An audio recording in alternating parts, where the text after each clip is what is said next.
Have you ever wondered what secrets are hidden beneath the Earth's coldest regions? Picture the vast frozen expanses of the Arctic and the Antarctic. Now imagine, deep beneath the surface, a layer of soil that remains frozen all year round. This, dear listeners, is permafrost. But what is it exactly? How does it affect our planet and our lives, and why should we care about it? Today we're going to dive deep into the icy world of permafrost. So, what exactly is this mysterious thing we call permafrost? Well, let's break it down. The term permafrost comes from the words permanent and frost, which gives you a pretty good clue. It's a layer of soil, rock, or sediment that's been frozen solid for at least 2 consecutive years, but often, it's much older than that. We're talking thousands, even tens of thousands of years old. It's like a giant freezer that's been running since the last ice age. Now, permafrost isn't just made of ice, it's a cocktail of various elements.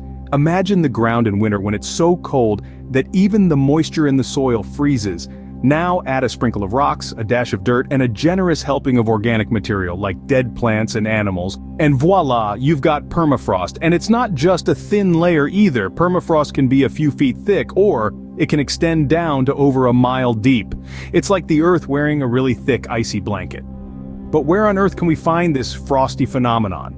Well, permafrost is a bit of a globetrotter. It's found in high-latitude regions like the Arctic, parts of Antarctica, and alpine regions like the Himalayas. But it's not just a polar thing. Permafrost also exists in some surprising places like beneath the ocean floor. In fact, permafrost covers about a quarter of the northern hemisphere's land, including large parts of Siberia, Canada, Alaska, and Greenland. So it's more widespread than you might think.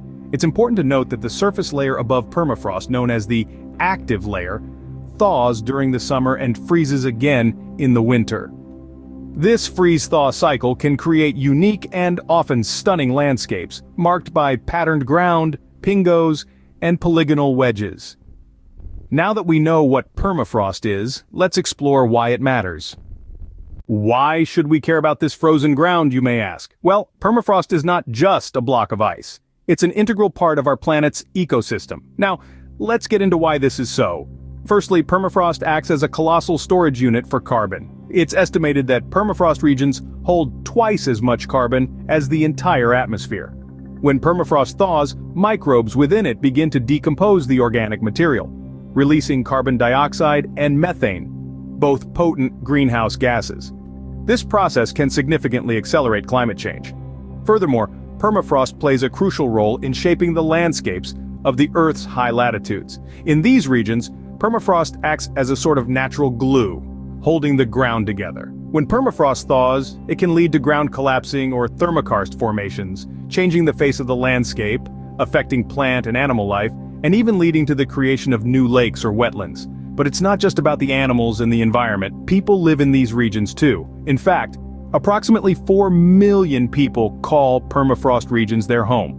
For these communities, permafrost is a foundation. It's the ground beneath their feet and the bedrock of their buildings. When permafrost thaws, it can cause the ground to sink, damaging infrastructure, homes, and transportation routes. This isn't just a theoretical problem. It's happening right now, causing real challenges for people living in the Arctic regions. So, as we can see, permafrost is more than just a chunk of frozen soil. It's a critical part of our planet's ecosystem, a key player in the global climate, and a vital aspect of life for many communities. Understanding permafrost and its role in our world is not just a matter of scientific curiosity, but a necessity in our quest to understand and mitigate the impacts of climate change. Fascinating, isn't it? But there's more to this story. Unfortunately, our icy friend is under threat. The serene, frozen landscapes of permafrost aren't as unchanging as they may appear. Global warming, the invisible enemy of our natural world, is creating a real and imminent threat to permafrost. As the Earth's average temperature rises, this increase is amplified in polar regions. The result? The once stable permafrost begins to thaw. This isn't just a matter of ice turning into water, it's the unleashing of an ancient frozen world that has remained undisturbed for thousands of years. So, what happens when permafrost melts? Picture it like this. Permafrost acts like a gigantic freezer, preserving organic material such as plants and animals that died long ago. When it thaws, this organic material starts to decompose. And decomposition, my friends, is a process that releases greenhouse gases like carbon dioxide and methane into our atmosphere. The kicker is methane is over 20 times more potent at trapping heat than carbon dioxide. This means that the thawing permafrost could potentially accelerate the warming of our planet even more. And the implications for our planet are significant. Increased greenhouse gases could intensify global warming, leading to a self-reinforcing cycle. More warming, more thawing, more gases released.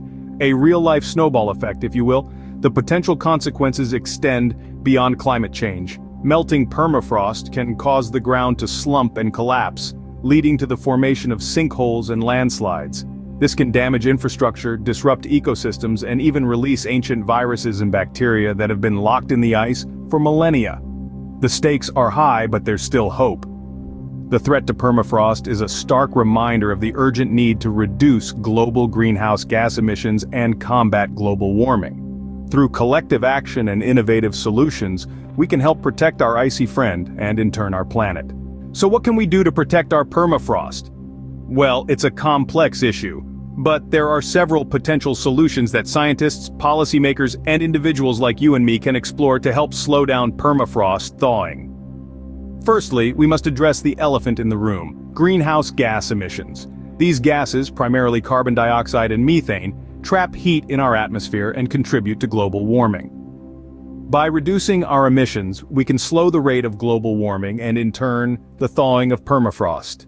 This means transitioning to renewable energy sources, improving energy efficiency, and changing our consumption habits.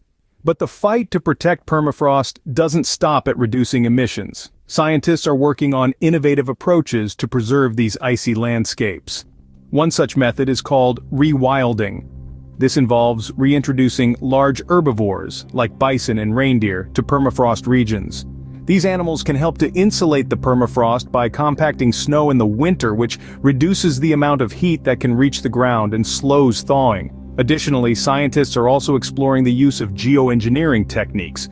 One promising idea is the creation of artificial snow, which could be used to cover permafrost during the summer months. This could help to reflect sunlight and keep the underlying ground cooler, potentially slowing thawing. However, it's crucial to remember that these solutions are not silver bullets. They each come with their own sets of challenges and uncertainties. The best approach will likely involve a combination of many strategies, tailored to the unique conditions of each permafrost region. And let's not forget the role of policy and legislation. Governments around the world need to enforce and strengthen laws that protect permafrost regions from destructive activities like mining and drilling. They also need to provide support for scientific research and renewable energy initiatives. Finally, every one of us can make a difference. By educating ourselves and others, making sustainable choices, and advocating for stronger climate policies, we can contribute to the protection of permafrost. Together, we can make a difference for permafrost and our planet. We've learned a lot about permafrost today. We dived into what it is: a layer of frozen soil, rock, or sediment packed with ice that remains at or below 0 degrees Celsius for at least 2 consecutive years. It's not just a surface-level phenomenon. Some permafrost layers extend thousands of feet below the Earth's surface. We also discovered the importance of permafrost. It's a global thermostat, storing more carbon than is present in the atmosphere and all terrestrial vegetation combined. It's a vital part of our planet's climate system, and its thawing could have serious implications. We then explored the threats to permafrost. Rising global temperatures are causing it to melt at an alarming rate, releasing carbon dioxide and methane, potent greenhouse gases, into the atmosphere. This is a feedback loop that could accelerate global warming. And finally, we talked about how we can protect permafrost. Reducing our carbon footprints, supporting renewable energy, and encouraging sustainable practices are all ways we can help slow down the thawing of permafrost. So there you have it, folks. Permafrost is more than just a layer of frozen ground. It's a vital part of our planet's climate system, and it's under threat. But it's not too late to make a difference. Remember, every little action counts. Do your part, and let's save our permafrost. Before we say goodbye, there's one more thing. If you found this deep dive into permafrost fascinating, show your support by hitting that like button and subscribing to our channel. We'd love to hear your thoughts in the comment section below. And don't keep this cool knowledge to yourself. Share it with others. Let's spread awareness about our planet's permafrost. Thank you for joining us on this frosty journey. Until next time, stay curious and keep exploring.